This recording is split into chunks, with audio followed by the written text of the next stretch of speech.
So many horrific accusations, though, involving young singers, like children. Yeah, it's disgusting. It's insane. He makes R. Kelly look like a decent guy. I've found very intricate and mind-blowing satanic rituals and sacrifices out there. What? Oh, yeah. You know, Diddy bought his son a Bentley. Maybe, you know, he could buy you one also while you're out. He got me a Lamborghini. Well, that's nice. I haven't gotten it yet, though. Yeah, I know. When is that coming, that Lamborghini? We talked about this last time. He had the Lamborghini for a day or two, and he had access to the house, and he knows better than to be talking about the things that he does with Big Brother Puff on national television. You know, Justin Bieber had a post the other day on his Instagram talking about all the drugs that he did when he was younger and how much it fucked him up. And now he's got a relationship with the Lord, and he's got, you know, he's married, and he's trying to be a normal person. Yeah. But he's struggling with the fact that he was insanely famous when he was a kid. I watched a video of an interview of Justin Bieber, and he was talking about Billie Eilish. And he was like, he was broke, almost in tears. He's like, I just want to protect her. I just want to keep her safe. Yeah. What do you think he went through? Because he knows what's been happening to Billy. Just like everybody knew what was happening to Millie Bobby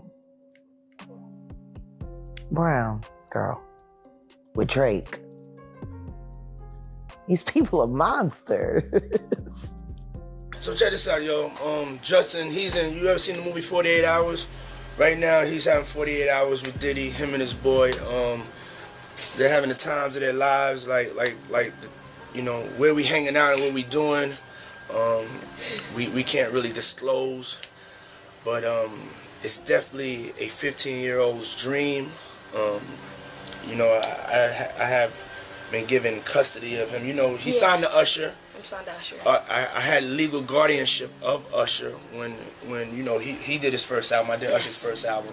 I don't have legal guardianship of him, but for the next 48 hours, he's with me. So. You know, I've had conversations with people about it, and it's like, Jesus, like just trying to get the documents, like when they're trying to get the Epstein files, like the state of New York, one of the district attorneys was hiding documents. They'd have forced them to give documents.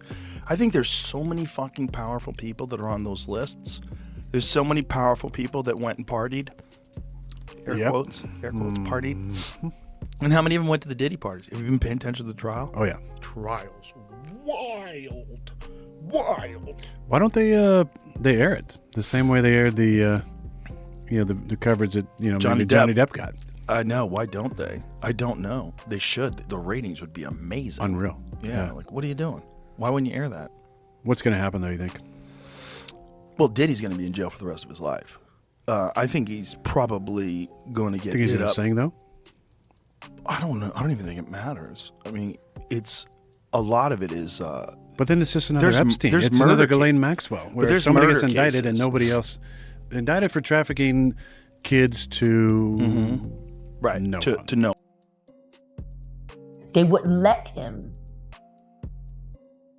Actually, someone made reference to the fact that Diddy trying to get at Bieber the way he was trying to get at Bieber was looking a little predatory. And then Usher came in and discovered it and managed him and got custody of him and promised to look after him. And then he sent him to the diddler. Does that sound like a good guy? It's horrible. Does that sound like a good guy? Now that we know what Diddy's really like. What kind of fucking asshole do you gotta be to take another boy, another talented boy, and put him in your place so it ain't gotta be you no more? Because that's what pedophiles do. They get victims, and then once they get to a certain age and they get too old for them to enjoy them, they send them out to go get other young kids. Months ago, I was really struggling mentally and emotionally, and just there was so many things that were adding up, and I wasn't able to enjoy any of the things that I owned. That stuff's not gonna matter to you. None of the actual things did anything because I was so hurt and I was so confused and I was so sick and there was all these things, and I was like, I can't, there's like you just can't, like you said, you can't enjoy the actual physical, tangible, like, things that money offers, right? Like, it really had to come from within. So that's Joe Rogan has had enough. In one of the most shocking rants ever heard on his podcast, the UFC commentator and cultural icon unleashed a fiery takedown of music mogul Sean Diddy Combs, calling him out for allegedly involving underage pop star Justin Bieber in bizarre, disturbing, and outright satanic rituals. What was once considered conspiracy theory has now exploded into the mainstream. Rogan didn't hold back. From leaked party footage to court documents, Rogan laid out a case that had his audience stunned and the entertainment world scrambling. "I'm not saying this lightly," Rogan growled, "but what these people are doing is pure evil."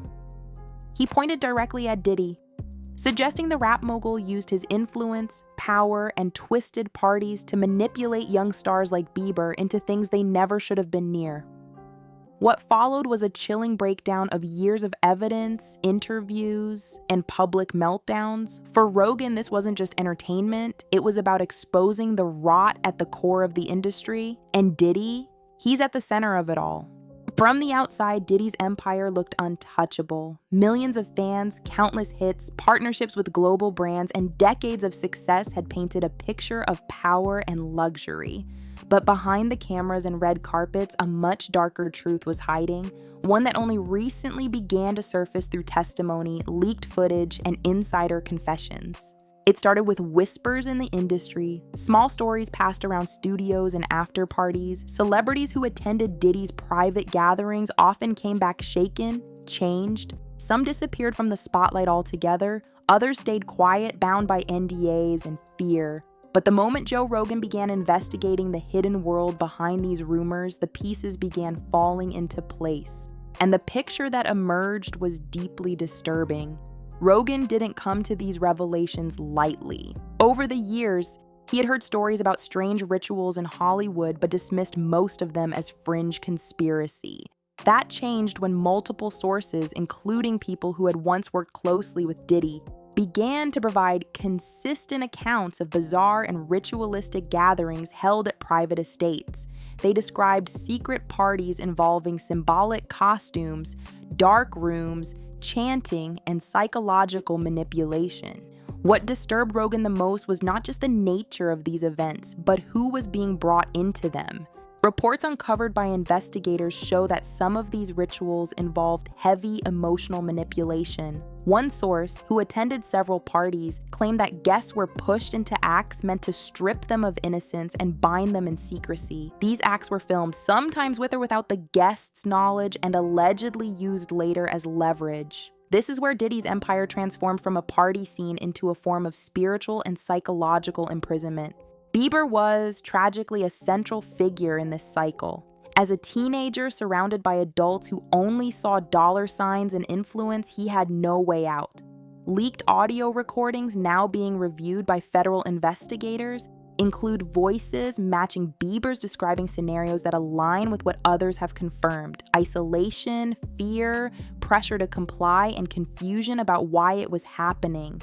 As Rogan dug deeper, he found patterns connecting Diddy's alleged rituals to historical occult symbolism. Many of the locations used for these events were decorated in ways that mirrored real-world ceremonial practices, including inverted crosses, Eye of Horus motifs, and circular rooms designed for energy redirection. Experts in the occult world confirmed these weren't coincidences.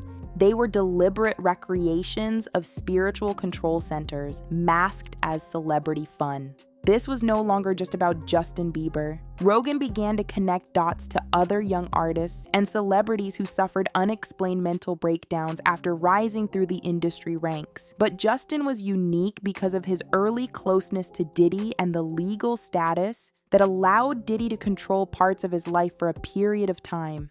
And as these allegations started gaining traction online and in legal circles, Diddy's team went into crisis mode. Threats were made, former employees were pressured to stay silent, records were destroyed. But it was already too late. The machine had been running for too long and too many people had seen behind the curtain. What made Rogan furious was the silence from other celebrities who clearly knew what was happening. Some of them had been at these parties, others had once bragged about Diddy's exclusive gatherings, only to later delete all references from their social media. But none of them came forward until now as the law forced testimony. And through all of this, Justin Bieber remained quiet. His legal team refused to comment. But those close to him say that behind the scenes, he has been cooperating with federal authorities. Rogan confirmed through multiple sources that Bieber had met privately with agents working on the case. It's unclear what he shared, but insiders claim it was devastating. As more details emerged, public pressure began mounting. Hashtags demanding justice for Justin Bieber flooded social media. Fans who had once idolized Diddy turned against him, and Rogan wasn't done. The second wave of evidence came in the form of leaked security logs and flight records. These documents revealed a disturbing pattern. Every time one of Diddy's ritual gatherings took place, private jets were chartered to the same remote properties. On multiple occasions, Justin Bieber's name appeared on these flight logs. And he wasn't the only minor. Former employees, emboldened by the media attention and legal protection offered by whistleblower laws, came forward one by one. They described seeing Justin isolated in upstairs rooms, often looking dazed or emotionally disconnected. One former security guard told investigators, "I never saw that kid smile when he was around Diddy. He looked scared to even speak." Joe Rogan's investigation began to merge with federal law enforcement efforts. While not directly involved with authorities, Rogan's public platform gave voices to those who had previously been ignored. More guests came forward on his show, describing the same rooms, the same robes, and the same rituals. They weren't coordinated, but their stories aligned almost perfectly. The rituals, according to these sources, were always framed as empowerment ceremonies or energy exchanges. But behind the vague labels were psychological techniques meant to shatter personal identity. Participants were allegedly told they had to sacrifice their past and submit to the new order. Some were blindfolded, others were allegedly forced to watch disturbing video content under the pretense of preparing their spirit. Rogan explained this technique as a form of trauma bonding. The idea is to confuse, isolate, and terrify someone, then present their abuser as the only path to safety or success. It's a known cult tactic and one that Diddy allegedly used on impressionable young artists like Bieber. While much of the media still hesitated to cover the story in depth, independent journalists picked up where Rogan left off. They discovered internal emails from Diddy's team referencing the red room, gown fitting, and preparation nights. All phrases that appeared across multiple testimonies. These were not ordinary meetings, they were code for events that staff were forbidden to speak about publicly. What made things worse was the reaction from Diddy himself. Instead of denying the accusations outright, he remained largely silent. His legal team focused on damage control, issuing generic statements about false allegations and extortion attempts. But they never addressed the details. They never explained why so many former insiders had matching stories, and they never accounted for the growing pile of evidence. At this point, Justin Bieber had already distanced himself from Diddy. For years, he had avoided any public comment about their relationship, but now, through leaks and quiet cooperation, it was clear he had been deeply affected by his time in that world.